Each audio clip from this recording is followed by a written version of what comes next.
All right. I want to do this maybe a few times throughout the off season when we get to free agents and things like that. It's called the negotiating table. So ramp us up some NFL music. This will be a very NFL music-y day because we have hot routes coming up at 3:00. So I've got 6 free agents, and I'm assuming Everson Griffin is a free agent because he can avoid his contract because he played a certain amount of snaps and got a certain amount of sacks, so he's able to avoid his contract. So let's treat him as a free agent. Alex, you represent Dalvin Cook, Trey Waynes, and Everson Griffin. Okay. I represent Anthony Harris, Mackenzie Alexander, and Dan Bailey. Okay. So for each one of these, you have 1 minute to make your case for Dalvin Cook, and then I have 1 minute to make my case against signing him to a contract extension. And then when you're done with your 3, I represent Anthony Harris. I have 1 minute to argue for Anthony Harris. And then at the end, Jonathan is going to tell us who he would sign based on our arguments. That's fair. All right. So we're going to start out. Dalvin Cook. You have a timer, Jonathan? Tell him when he's up. Can I before we start the timer, can I just say you're probably calling me, right? Because it's Dalvin Cook. Like, at what point am I going to be like, listen, he's just not going to come? Could that be my whole argument? He's just not going to show up. It can be. Go ahead. Start the timer. Ready? You don't have to use the whole 1 minute. Starting 3, 2, 1, go. All right, here we go. Listen, if you don't pay Dalvin exactly what we think he should be paid, which is top of the market, we're going to let you guys just play the year out, and we'll see exactly how good you think your offense is really going to be. There you go. Okay. And I, as the front office, start the timer, Jonathan. I'm going to say this back. Okay. Well, I'm looking at Devontae Freeman. Looks like the Falcons are going to release him. David Johnson, he might get released by Arizona. Todd Gurley might get traded. These are the guys who signed these big contracts that you want. And did what last year? What did they do last year? Dude, listen, it is all about what have you done for me lately? And what have I done for you? We have walked you into the playoffs. Now, it's not our fault that you couldn't get over the hump, but we got you there. And we were the leading rusher for a long time, and we were doing it dragging 2 or 3 guys behind me. So like I said, we'll be sitting on the couch watching you guys in August. We'll be expecting a phone call September 1. That's great. And we will just draft another running back in the 3rd round who will be good. And we're going to throw the ball with Gary and his play actions. And you know what? Linebackers will still freak out. So it's going to be okay. Our offense can survive. Will they? You see, because you have to prove it every year. Like, a defense isn't just going to go next year. Well, guys, we have to play base now because, they did this last year. If you don't have Dalvin, you're not getting those base looks. You're getting nickel looks. You're getting the exact looks you don't want. You get the defensive linemen pinning their ears back going, listen, this is what we do best. This is not what you do best. Let's have some fun. How long have we gone? This is probably longer than a minute. That's a little bit over a minute. But just you know what? I'm going to finish this off as front office by just saying Tatum Bell, Mike Anderson, our guy Gary knows how to get it done. All right, your next client is Trey Waynes. Alex, make your argument for Trey Waynes. Trey, obviously you're not going to lose both your cornerbacks in the same year. Nobody would want to do that. Plus the possibility of losing one of your safeties, who is one of the better safeties in the NFL. Like, I know your cap situation is right now, and we know what Trey will command. We think that Trey would absolutely be great. And some people might say that Trey has hit the ceiling. We don't agree with that at all. Trey's young. He's been in this system. He's worked with Mike before. We're very excited about what's going forward. And you're not going to lose 3 safeties, 2 cornerbacks and a safety in the same year. Not going to happen. All right. I, as the front office, will say this. As much as we like that Trey developed into an average corner, just like we like that Dalvin Cook is really, really good at football, the price just doesn't match the production. If his price is going to be for an average corner, that's a lot. And we think that Mike Zimmer can develop whoever he brings in, that he could develop a Holton Hill, he could develop a draft pick, and they can be an average corner at worst and possibly even better. And sorry, Alex, we do think he's hit the ceiling. No, he has not. He's young. He's 28 years old. He's absolutely growing in this system. And listen, you guys are in a win now mode. You're not going to go in there with 2 brand new cornerbacks and a new safety and say this is a win now mode. You need to bring Trey back for familiarity and leadership. All right, let's move on to Everson Griffin. I don't know how long that went. Probably like a minute. That was just about a minute. Yeah. Okay, good. Just start yelling or something if we go way over a minute in this negotiation. This is the negotiating table. 1 minute negotiations back and forth between myself and Alex Boone over these free agent players. Everson Griffin. I'm going to start this one, Alex. We, the front office, love Everson Griffin. We might someday put his number up on that Ring of Fame, Ring of Honor, because he's amazing and he's a great story.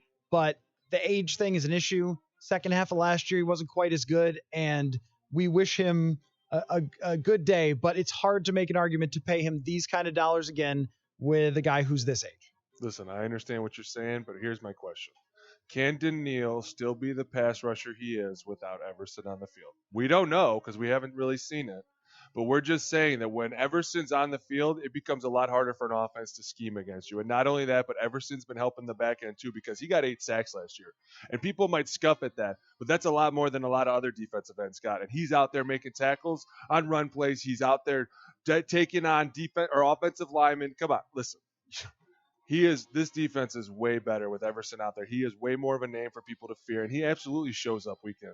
So we mostly agree with you, except for the price is just really hard for us right now. We've got a tough cap situation, and we just can't take the risk of paying a guy who's going to be 33 and having it potentially not work out. Can you afford to lose Everson if you're really talking about losing these pieces on the back end? You really can't. You don't have a lot going right now. I mean, yeah, I get it. Stephen Weatherly, great player. He's on the rise, but he's still not at the Everson level.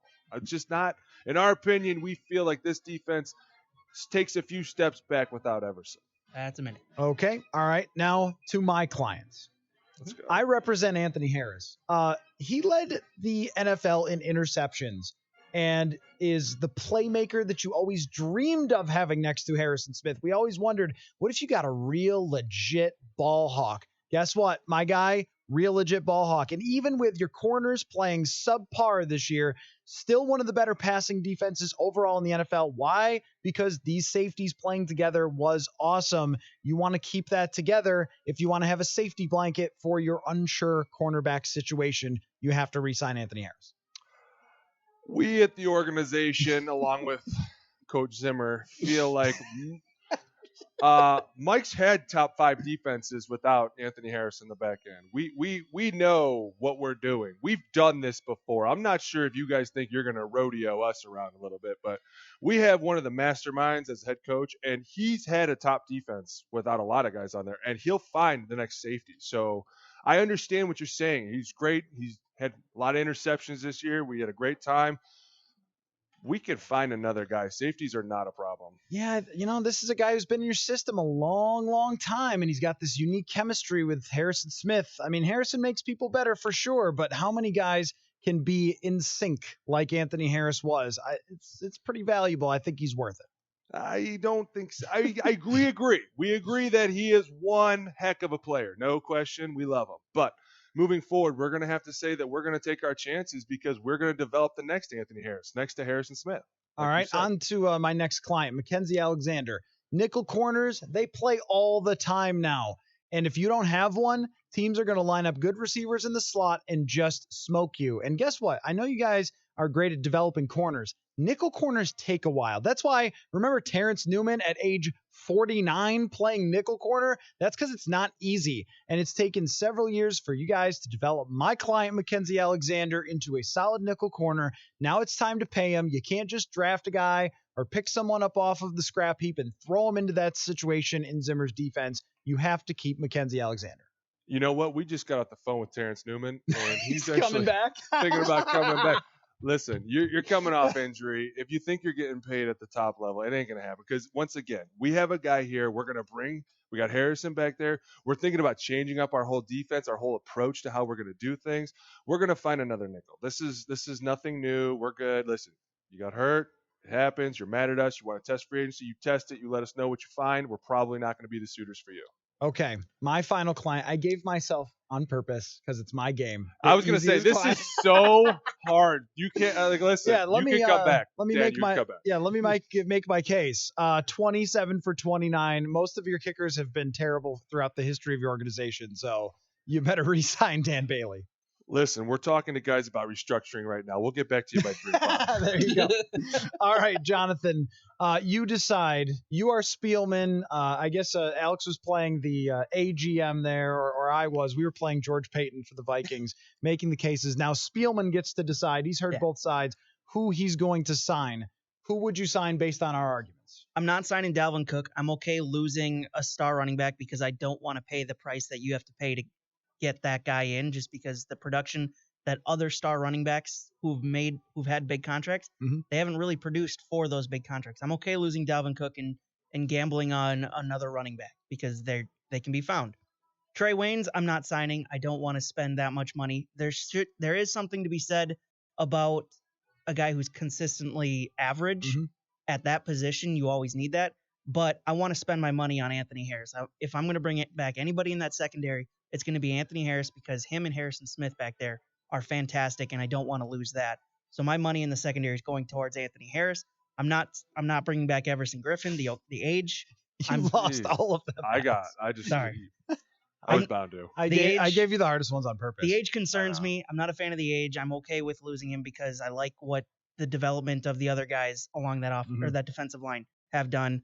Mackenzie Alexander, like I said, I'm not spending any other money in secondary besides Anthony Harrison, whatever I'm drafting. And we all agree Dan Bailey's coming back. Yeah, Dan Bailey's coming sure. back. You can't even make an argument against. So really, the only guy that you want back is Anthony Harris. Yep, Anthony Harris and Dan Bailey. So I think that Alex, you made very good arguments for Everson Griffin and Delvin Cook. With Delvin, they really have made him the centerpiece of the offense, and that's why it would be really tough if he said, sorry, guys, I'm not playing if I don't have a contract. Then you have to look around and go, okay, that changes a lot of stuff that we were doing. And with Everson, it's a fair thing to say.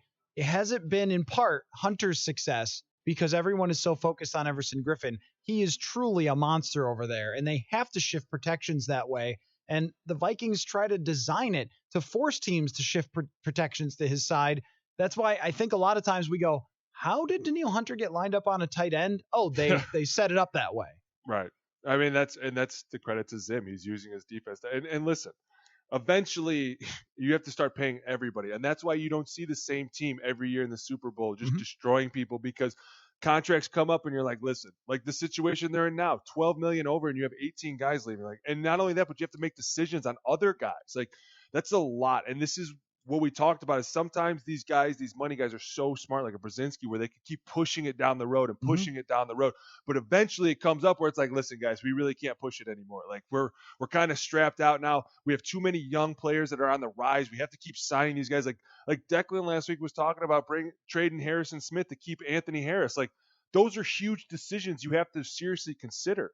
Because Anthony Harris is going to be the future of safeties. He is on the rise. He is a young player. And not that Harrison's any less of a player, but all of a sudden you start looking at how many years could we use Anthony and how many years could we possibly use Harrison? You know, it changes. And that's the decisions of a GM are so hard. And I mean, I credit those guys sometimes. And a lot of times I don't because when you're looking at it, sometimes the answer's staring at you right in the face. They just don't